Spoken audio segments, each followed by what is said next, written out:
जय श्री कृष्णा दोस्तों, राधे राधे। आप सभी को वट सावित्री की ढेर सारी शुभकामनाएं। आज मैं आपके समक्ष वट सावित्री व्रत की कथा कहती हूँ। वट सावित्री व्रत ज्येष्ठ माह की अमावस्या तिथि को मनाया जाता है। इस दिन शनि भगवान का जन्म भी हुआ था। वट सावित्री व्रत में सुहागिन अपनी पति की लंबी उम्र के लिए व्रत रखती हैं। वट सावित्री व्रत ज्येष्ठ माह की अमावस्या तिथि को मनाया जाता है। इस दिन शनि भगवान का जन्म भी हुआ था। वट सावित्री व्रत में सुहागिन अपनी पति की लंबी उम्र के लिए व्रत रखती हैं। पूजा में वट वृक्ष की खास महत्व होता है। इस दिन वट वृक्ष के नीचे बैठकर पूजा करने और सावित्री सत्यवान की कथा सुननी चाहिए और वट वृक्ष की परिक्रमा लगाकर कच्चा सूत बांधना चाहिए। इसके अलावा सूत को गले में धारण करना चाहिए।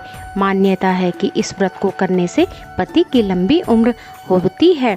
तो चलिए मैं आपके समक्ष वट सावित्री की कथा कहती हूँ।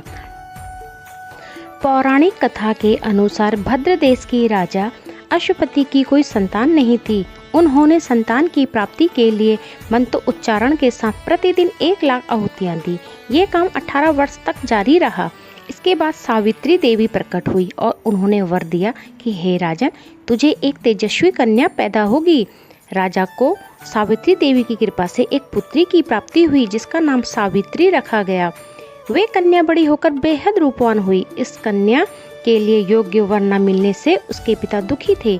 उन्होंने कन्या को स्वयं वर खोजने के लिए भेज दिया। सावित्री तपोवन में भटकने लगी। वह सालव देश के राजा धूमसेन रहते थे, जिनका राज्य किसी ने छीन लिया था। उन्हीं के पुत्र सत्यवान का सावित्री ने पति के रूप में वर किया। ऋषि राज नारद को जब इस बात का पता चला, वह राजा अश्वपति के महल पहुंचे। उन्होंने कहा कि हे राजन, आपकी कन्या ने जिसे अपना वर चुना है वो गुणवान है, धर्मात्मा है, बलवान भी है, लेकिन उनकी आयु बहुत छोटी है। 1 वर्ष के बाद ही उसकी मृत्यु हो जाएगी।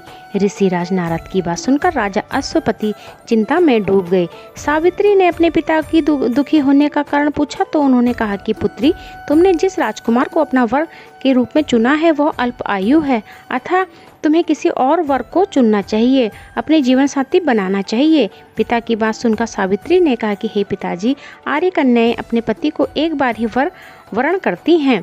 सावित्री हट करने लगी और बोली कि सत्यवान से ही विवाह करूंगी। जब सावित्री ने अपने पिता यानी राजा अश्वपति की बात नहीं मानी तो उन्होंने अपनी पुत्री सावित्री का विवाह सत्यवान से करना ही पड़ा। सावित्री अपने ससुराल पहुंचते ही सास ससुर की सेवा में लग गई। समय बीतता चला गया। सत्यवान की मृत्यु का दिन जैसे जैसे करीब आने लगा, सावित्री अधीर होने लगी। उन्होंने 3 दिन पहले से ही उपवास कर दिया। नारद मुनि द्वारा कथित निश्चित तिथि पर उन्होंने पितरों का पूजन भी किया। हर दिन की तरह सत्यवान उस दिन भी लकड़ी काटने जंगल को गए, साथ ही सावित्री भी गई। लकड़ी काटने के लिए सत्यवान जैसे ही एक पेड़ पर चढ़े, उन्हें अचानक सर में तेज दर्द होने लगा। दर्द से व्याकुल सत्यवान पेड़ के नीचे उतर गए और सावित्री यह देखकर परेशान हो गई। सत्यवान के सिर को अपने गोद में रखकर सावित्री सत्यवान के सिर सहलाने लगी। तभी वहां यमराज पहुंचे। यमराज अपने साथ सत्यवान को ले जाने लगे। सावित्री भी यमराज के पीछे पीछे चल पड़ी। यमराज ने सावित्री को समझाने की कोशिश की, लेकिन सावित्री नहीं मानी। सावित्री की निष्ठा देखकर यमराज ने सावित्री से कह दिया, हे देवी, तुम धन्य हो, तुम मुझसे कोई वर मांगो। सावित्री ने कहा कि मेरे सास ससुर वनवासी और अंधे हैं, उन्हें दिव्य ज्योति प्रदान करें। यमराज ने वरदान दे दिया और कहा कि अब जाओ, लौट जाओ। लेकिन सावित्री अब भी अपने पति की सत्यवान के पीछे पीछे चलती रही। यमराज ने कहा, हे देवी, तुम वापस जाओ। सावित्री ने कहा, भगवान पति के पीछे चलना मेरा कर्तव्य है। यह सुनकर उन्होंने फिर से एक और वर मांगने के लिए कहा। तब सावित्री बोली, हमारे ससुर का राज्य छिन गया है, उन्हें पुनः वापस दिला दें। यमराज ने सावित्री को यह भी वरदान दे दिया, लेकिन सावित्री अब भी पीछे पीछे चलती रही। यमराज ने सावित्री को तीसरा वर मांगने के लिए कहा। इस पर सावित्री ने कहा, 100 संतान और सौभाग्य का वरदान मांगा।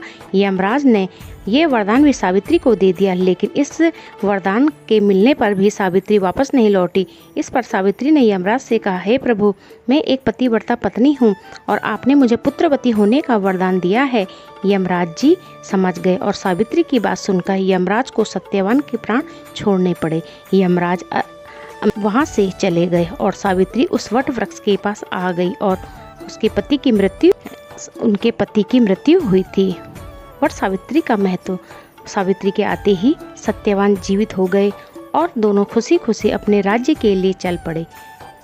दोनों जब घर पहुंचते तो देखा कि माता पिता को दिव्य ज्योति प्राप्त हो गई है, उनके सारे दुख दूर हो गए हैं। कहते हैं वट सावित्री व्रत करने और इस कथा को सुनने से जीवन साथी की लंबी आयु का वरदान प्राप्त होता है, साथ ही वैवाहिक जीवन में खुशियाँ भी बनी रहती हैं।